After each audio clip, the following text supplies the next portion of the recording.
Türk aktrisaları uzun müddətdir Netflixdə kimin kimə tüylədiyi bilinməyən erotik filmlərə çəkilir. Bunu görən Hande Erçel əsəbləşir, bəs mən adam deyiləm deyir və gedir özünü bu filmdə bu kakaşa tüylədir. Bəli dostlar, Mehdi İbrahimov umarsızca və hünharca filmləri şərh etməyə davam edir. Bu arada siz gözümün işıqları üçün 10 dənə Netflix hesabı ayırmışam. İrəliləyən dəqiqələrdə necə alacağınızı deyəcəyəm. Holdinglərinin batacağını görən bu qodaman CEO'lar bir araya gəlib şirkəti necə xilas edər deyə düşünməyə başlayır. Vəziyyət elə yerdədir ki, işçilərin maaşını ödəməyə belə pulları yoxdur. Bu moment şirkətin ortaqlarından biri mükəmməl bir fikir irəli sürür. Deyir ki, əlimizdə olan qalan bir koy var, gəlin bu koya bir otel inşa edib koyaq və oteldən gələn pulla da işçilərin maaşını zadı verək, şirkətimizi xilas edək. Təxminən bu otelə 1 milyard pul xərcləməliyik.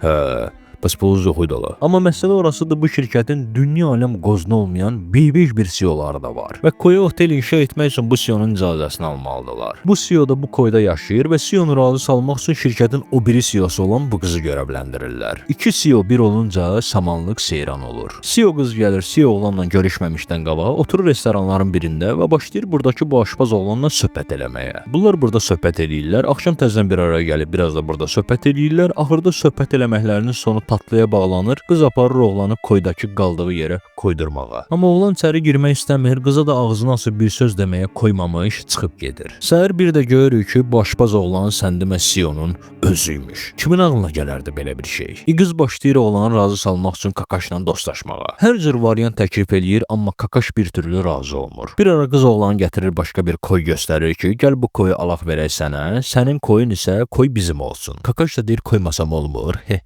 Hər nəysə. Kakaş qızı kamazına mindirib kəndə Roza xalası girin yanına aparır. Və elə olur ki, bunlar burada qalası olurlar. Roza xala deyir ki, qızı qoy bacı oğluna düzəldim. Və arvad müasir qadın olduğundan söhbəti kökündən həll eləyir. CEO'ların arasını düzəltmək üçün bunları promoy kravatına soxur. Qız da utanır ki, olmaz. Mən elə qız deyiləm.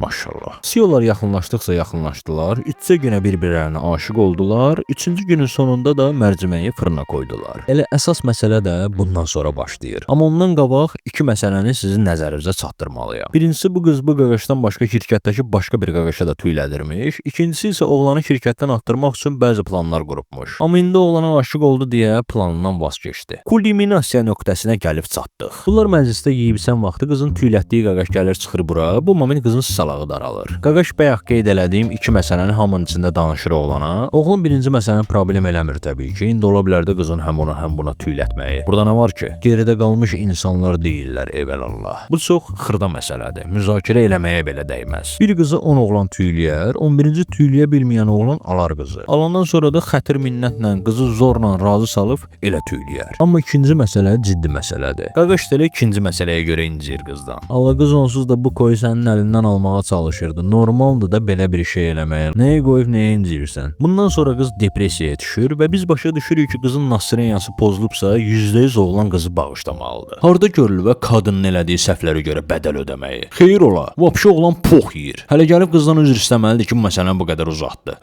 Qadının heç bir günahı yoxdur. Təcili bunlar barışmalıdır ki, qızın kefi düzəlməlidir. Oğlan aldatsaydı başa düşərdim. Deyərdim ki, geçsin, ölsün. Hak etdi, layiqdir buna. Amma qıza anlayışla yanaşmaq lazımdır. Onun keçmişinə, uşaqlığına baxıb orada nə yaşadığını, nələr yaşadığını, problemin kökünü tapmağa çalışmaq lazımdır. Əsl kişi bunu eləyər. Elə bu əsl kişi də bunu eləyir. Qaqam illərdən sonra gəlir çıxır CEO'ların toplantısına, 2 dənə hərəkət göstərir, söhbəti həll eləyir, qız götürür, çıxıb gedir. Filmdə dialoq, ssenari, aktyorluq hamısı bok kimidir. Onsuz da bunu bilirsiniz, ona görə də heç bu haqda danışmağa dəyməz. Amma əgər doğrudan romantika janrında bir kinoya baxmaq istəyirsinizsə, gedin Before Sunrise filminə baxın. İntriqa, sevişmək, aksiyon, nə bilim, aldatma, heç nə yoxdur filmdə. 2 nəfər oturub kinonun başından axırına sadəcə söhbət edirlər və sən də 2 saat boyunca bu söhbətdən zövq alırsan. Amma acı həqiqət odur ki, əgər dalaşsalar, bu küləyi qovalamaq filmini sevənlər Before Sunrise sevənləri döyərlər. Dayan görüm ona, gözümün işıqları yadımdan çıxdı. Deməli bu videoya like atıb filmlə bağlı şərh yazırsınız. Ən çox like alan 10 nəfərə Netflix hesabı hədiyyə eləyirəm. Sağ olun, özünüzə yaxşı baxın.